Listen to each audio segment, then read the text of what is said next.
Oke, enjoy the moment. Timnas Indonesia akan menghadapi Timnas Filipina sebagai target terakhir realistis kita di ajang Piala AFF 2024 ini. Sebelum kita menginjak pada tahun 2025, kita akan menyaksikan bagaimana regenerasi ini akan mencapai target, yaitu targetnya adalah regenerasi dengan pematangan pemain untuk SEA Games. Kecerdasan Bapak Erick Thohir tentunya kita tidak bisa memandang sepele, maka pantas kita para sahabat-sahabat Garuda fan, mari kita backing Timnas Indonesia di bawah komando Ketum PSSI Bapak Erick Thohir. Dalam kepemimpinan ini tentunya kita sebagai para pecinta sepak bola tanah air, kita terus memberikan supply dan juga support bagaimana pertandingan-pertandingan yang sedang berjalan saat ini. Meskipun pertandingan setelahnya kita pada tahun 2025 akan tandang ke Australia. Sebelum itu mari kita terlebih dahulu mari kita backing dalam pembangunan Timnas Indonesia ini di bawah komando Timnas U22. Tentunya Timnas Indonesia selalu bagaimana memainkan sebuah strategi yang amat sangat hebat. Dengan taktik yang dilakukan oleh sang pelatih Coach Sintayong di sini, kita masih bertanya, masih membuat publik penasaran strategi apa dan juga lineup apa yang bakal diturunkan oleh Coach Sintayong. Seperti statement beliau, Coach Sintayong mengatakan bahwa dalam ajang ASEAN Cup 2024 di sini Coach Sintayong akan berusaha membawa timnya untuk melaju ke semifinal. Dan sahabat-sahabat Garuda, ini kenapa di saat Timnas Indonesia pada zaman dulu, ketika Timnas Indonesia itu terpuruk pada 2014, kenapa Timnas Indonesia tidak ada yang begitu membuat tim itu lepas dari keterpurukan. Kok malah saat ini di bawah komando Coach Sintayong, di bawah komando Bapak Erick Thohir diserang habis-habisan. Dan sahabat-sahabat Garuda, biar gak salah paham, mari kita simak bersama. Kita mari ngaji spiritual dulu seperti yang dikatakan oleh Bapak Bambang Pacul, sang Korea-Korea Selekau.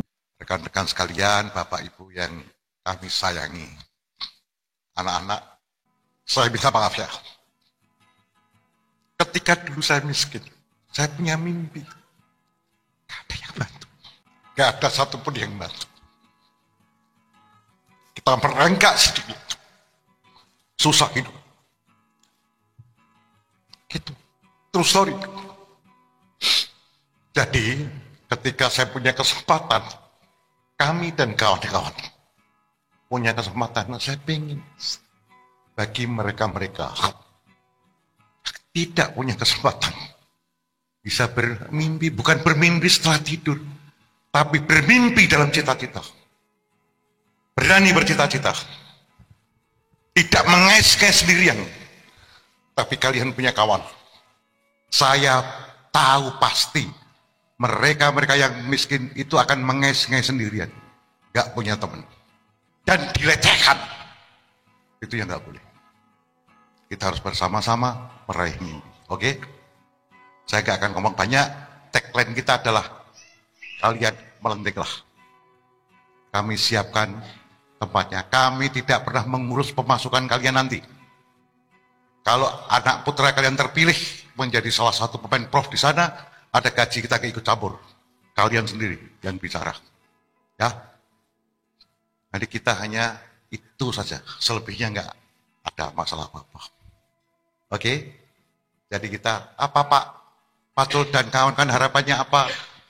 Coach Justin dan kawan-kawan harapannya apa?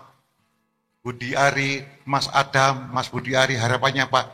Nggak ada harapan apa-apa. Kecuali inilah bagian dari sumbangsih kemanusiaan bagi mereka-mereka yang ingin meraih mimpinya.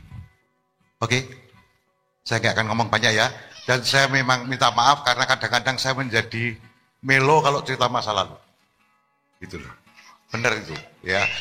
Diko mungkin nggak ngerti ya. Kemiskinan itu merusak semuanya. Percaya sama saya.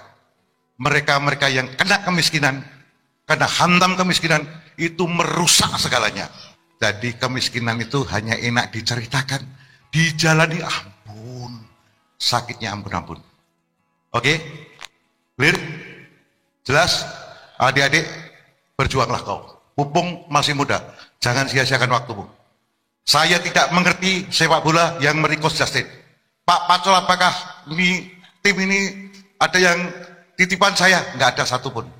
Titipan kawan-kawan yang bersama saya? Nggak ada satupun.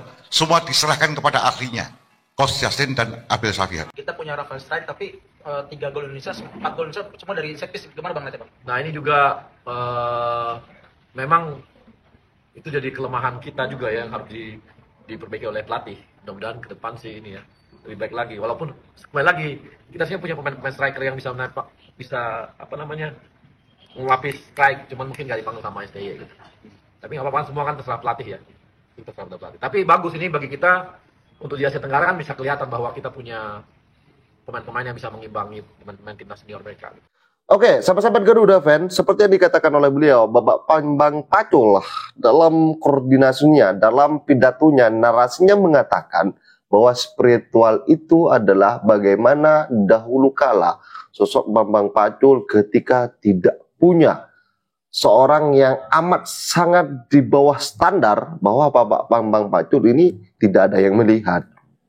Jadi pada saat ini beliau mengangkat para anak-anak muda, Bapak Bambang Pacul membuat dengan bakat muda sepak bola dengan Korea Selekaunya, dengan kerjasama bersama Coach Justin, ini membuktikan sosok beliau patut dicontoh oleh para kritikus, oleh para penyinyir yang mengatakan Indonesia bla bla bla, Indonesia ini dan itulah segala macam.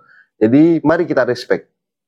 Sahabat-sahabat Garuda fan, mari kita patahkan para narasi-narasi yang memecah belah soal bagaimana timnas Indonesia di Piala AFF ini. Kenapa harus menurunkan skuad senior kan?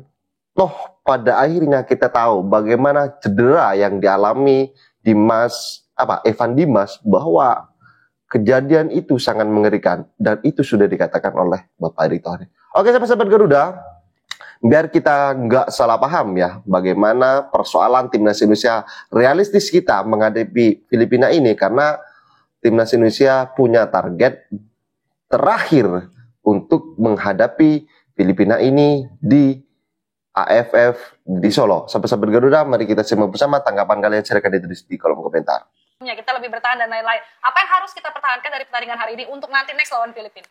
Iya, pertama mungkin dari sisi konsistensi ya. Kita sebenarnya secara permainan tadi sepanjang 90 menit terlepas dari kita kecolongannya, tapi secara umum kita sebenarnya Thailand udah mulai meninggalkan legend-legend mereka yang rutin bermain di AFF sebelumnya. Canatip, Teraton, Terasil ya kan, 3 nama yang begitu melegenda.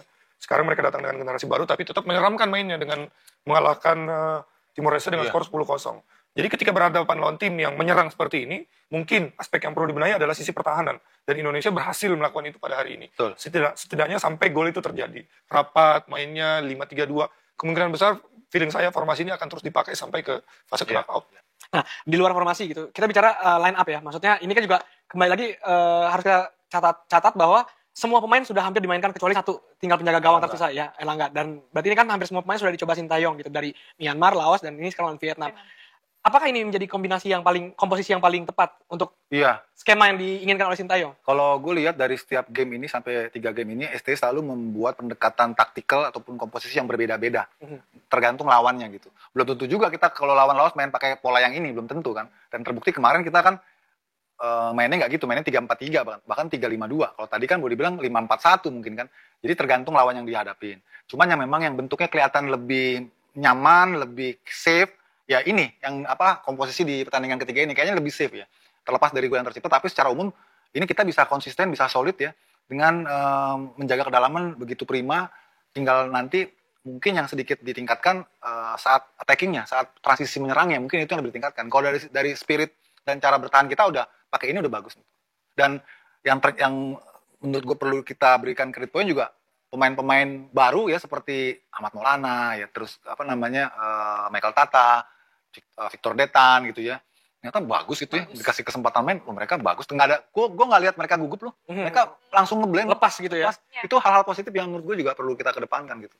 Ini berarti artinya penggunaan regulasi Under 20 itu efektif dan berhasil di Liga kita terbukti klub ada sedikit keterpaksaan ya Iya. menggunakan pemain itu karena regulasi minimal mereka akan main 45. Awalnya mungkin keterpaksaan, awalnya. tapi Lama-lama lama-lama jadi terbiasa. terbiasa. Dan akhirnya pemain-pemain yang kita sebutkan tadi, Hanan, Ferrari, terus Detan, dan yang lain-lain itu akhirnya rutin bermain tanpa harus melihat regulasi. Iya. Dan mereka akhirnya matang di kompetisi, dan bisa kita lihat hari ini.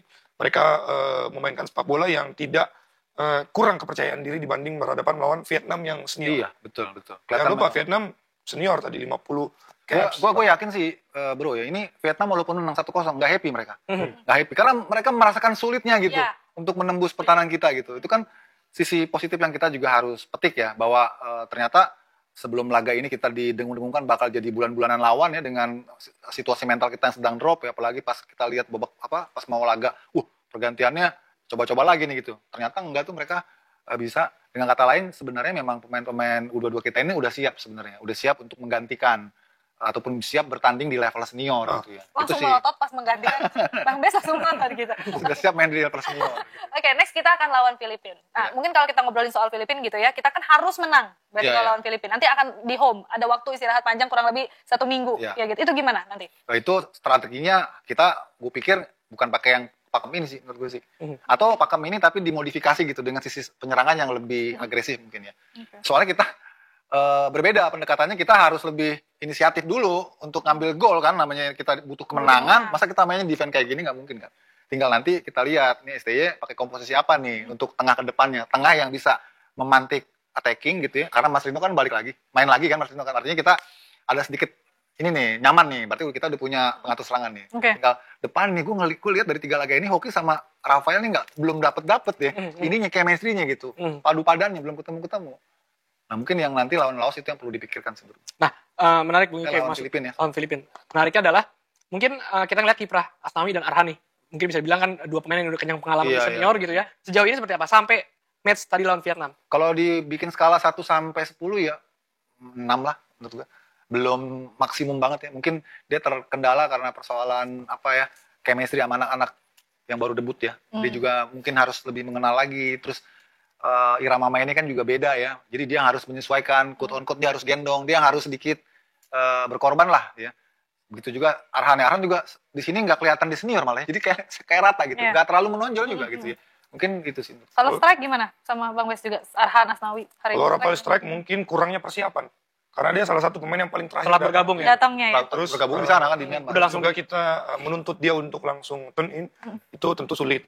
Ketika 2 minggu lebih, itu pemain dipersiapkan oleh Sintayong 1 sampai 2 minggu. Itu kan pemain-pemain yang duluan datang pasti udah dapat Iya. cara bermain, evaluasi taktik. Saya dengar bahkan latihannya 2 sampai 3 kali sehari waktu itu untuk mengejar ketertinggalan fisik yang diharapkan oleh Coach Sintayong. Tapi akhirnya ya tetap balik lagi, pelatih pasti nggak mau kalah dan pasti akan selalu menggunakan pemain terbaiknya. Dan terbukti di senior salah satu pemain andalannya dia ya Rafael Strike. Iya. Dan kita harapannya Rafael Strike senior bisa kelihatan nih di AFF, dan terbukti sampai sekarang ya belum terlihat. Itu. Nah, ada peningkatan permainan tadi ya udah kita bahas dibandingkan 2 match sebelumnya. Di match kali ini kita mampu mengimbangi, tapi ada satu permasalahan yang kembali lagi walaupun sebelumnya kita berhasil mencetak gol, cuman itu kan lewat set piece gitu ya. Dan di laga kali ini kita mendapatkan 2 peluang, cuman masih belum berhasil. Dari open play, Dari open play, Dari open play. evaluasi untuk lini depan mungkin di laga lawan Filipina. Iya, tadi seperti gue bilang, kita masih menunggu kombinasi yang baik ya, koneksi yang baik antara 2 penyerang utama kita ya, Rafael Strike sama Hoki Caraka. Karena kita nggak punya lagi penyerang yang lebih berpengalaman di tim ini kecuali 2 orang itu, dan kita sangat mengandalkan mereka. Tapi ya faktanya mereka belum dapat juga ya. Masih belum dapat. Mudah-mudahan aja nih pertandingan nanti lawan Laos ya, pertandingannya lawan Filipina. yang paling menentukan, mereka bisa merespon nih. Karena pasti banyak pertanyaan juga, banyak keraguan juga ya.